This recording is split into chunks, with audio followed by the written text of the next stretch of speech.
ঢাকা দক্ষিণ city corporation নির্বাচনে বিএনপির প্রার্থী ইশরাক হোসেনকে জয়ী ঘোষণা করেছে আদালত।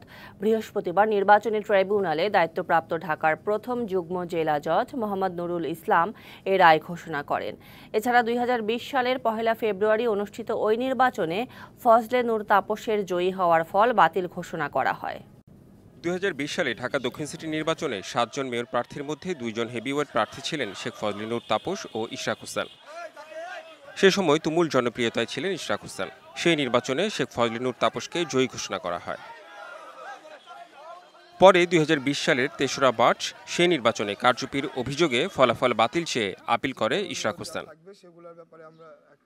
বৃহস্পতিবার নির্বাচনী ট্রাইব্যুনালে দায়িত্বপ্রাপ্ত ঢাকার প্রথম যুগ্ম জেলা জজ মোহাম্মদ নুরুল ইসলাম এ রায় ঘোষণা করেন। রায়ে ২০২০ সালে ফজলে নূর তাপসের নির্বাচিত ফলাফল বাতিল ঘোষণা করা হয়। দিন দুপুরে আপনারা দেখেছেন ডাকাতি হয়েছে, মিডিয়ার ভাইরা সারাদিন আমার সাথে ছিল। একনল হ্যান্ড ওয়াশ 100% প্যারাবেন ফ্রি, তাই নিরাপদ হাতের জন্য আস্থা রাখুন একনলে। এবং নির্বাচন পূর্বের যে প্রচারণার যে কার্যক্রম, তার প্রথম থেকেই ডে ওয়ান থেকেই আমরা অভিযোগ দিয়ে আসছিলাম। সেখানে বিভিন্নভাবে আমাদের প্রচারণাকে বাধাগ্রস্ত করা হয়েছে, ভোট জালিয়াতি করে আমার যে ভোট হয়েছিল, আমি যে সংখ্যক ভোট পেয়েছিলাম সেটির থেকে বেশি ভোট দেখানোর জন্য দিনব্যাপী তারা কারচুপি করে।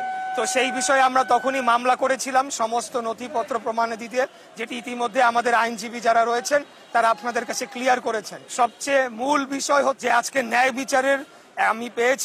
রায় ঘোষণার পর আদালত প্রাঙ্গণে আনন্দ মিছিল করে ইশরাক হোসেন। Redwan Ahmed, DBC news, Dhaka.